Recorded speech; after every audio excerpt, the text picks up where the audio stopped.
In 2006 and 2007 I developed a software package with other people for wireless internet.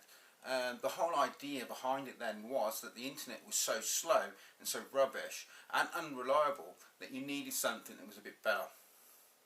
So back then we developed a system called G-WISP, a wireless internet service provider that catered for a rural area, and which was driven by the government's need and questions as to whether they would provide last mile, as they called it, to the rural areas so that everyone could have broadband, which at the time was 512 kilobits per second. So back in 2006 and 2007 I engaged with other people and friends of mine into, well, can you do it? So we looked at the possibilities of how do you share your Wi-Fi connection, or how do you make a Wi-Fi connection that would be able to be used by other people, have a captive yet pass-through portal for them to use, and how to monetize or fund the actual project.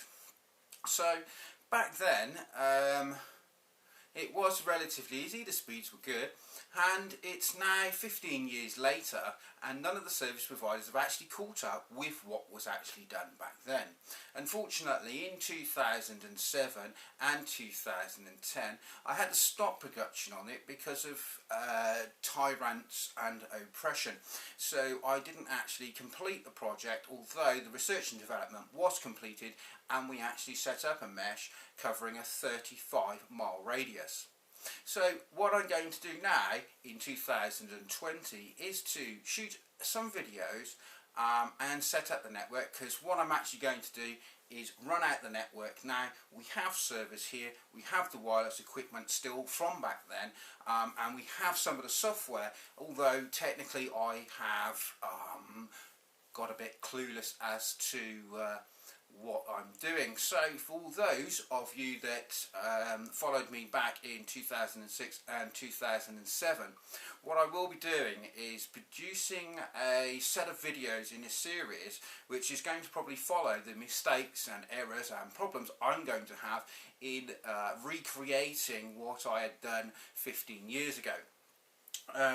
Some of the issues now are going to be how the hell does the software work?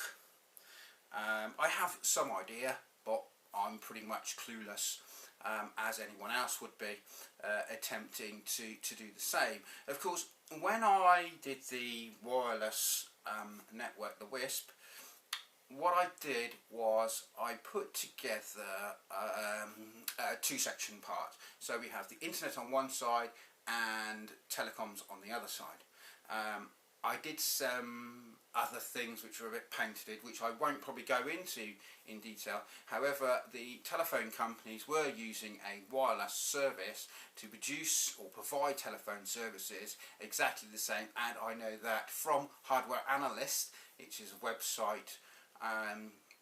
Some people have been in contact with me about producing the same network systems in different countries, and I believe that that's spanned off quite a bit. Now, ChilliSpot went defunct after we pulled from the development stages of that and the group, and Kuva ChilliSpot, I believe, is the new one.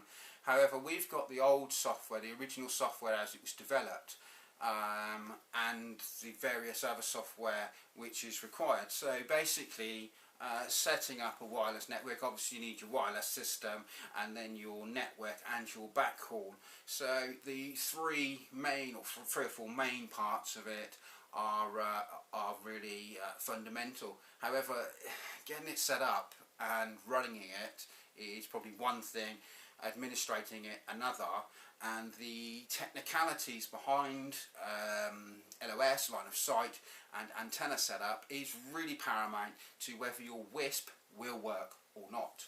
Now, back in 2006, while I have commercially available antennas, I didn't always go down that route. Legally here in the UK, 4 decibels is the maximum signal allowance that you're allowed to legally have. Therefore, the problem was if your TX, your transmit, is limited, the only thing that was different was you're able to hear, or RX, was not limited. So therefore you could put high gain listening antennas, which affects the distance that the transmissions could take. So effectively what you have is we'll say it's voice and hearing. So if I talk at a low level,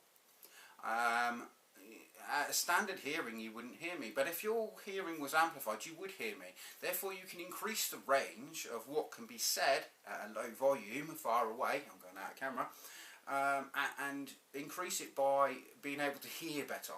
So you stay within the legal remits of what you can, how loud you can shout, but you can change how much you can hear. Thus, you really do change the dynamics of how a wireless network actually works. It's effectively a negative, which is a positive, because we automatically would assume that if we can boost our transmission power, then we can extend our network and make it wider. This is actually a false economy. You can actually do it the complete opposite way. So you can be able to hear better to go further. This is often missed by all ISPs, and I see that quite a lot of people are actually trying to do exactly the same, and some people are launched, some people are struggling, and some people are failing quite a lot in trying to actually do it. So what I'm going to do is I'm going to end this very short introduction into wireless internet service provisions and how to do it, and you get the benefit of me who had done it 15 years ago. So I'll actually go into how to make aerials, because I actually still have all of the stuff from the project which was put in a big box and kept. So we have omnidirectionals, Yagis, flat panels, and array dishes. They're like a satellite dish, but they're metal mesh and they're directional. So a directional antenna. There we go. So what we're going to do is go through each stage of the development, including putting up the antennas here. I have an 8 decibel, and we have some Linksys tech, and we have the older ones and slightly newer ones and APs, etc, etc. So what I'm going to do is first of all we'll run through the basics, which is going to be a lovely boring video of pictures and me drawing and writing things down, so that we get the basic concepts of how things work and how we want the network to fundamentally work, which was down to Jens Jurgensen's software development when he made ChilliSpot. Because what we had is, it was easy enough to share your Wi-Fi connection, but there was no way of controlling it, so we needed to set up passwords so you can access it, accounts for paying, etc, etc. Now there is a lot of people out there who have taken that software and are actually monetizing it themselves, not for the project, but selling this selling a service to other people who want to set up a wireless network.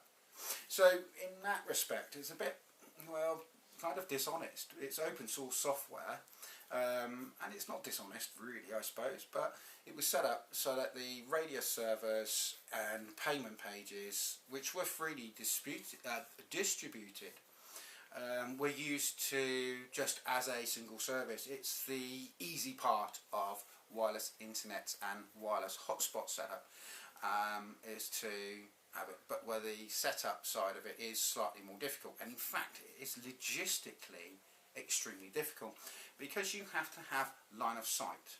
Now line of sight is just where the waves are going to go, how they get there, and what's going to interfere with them. And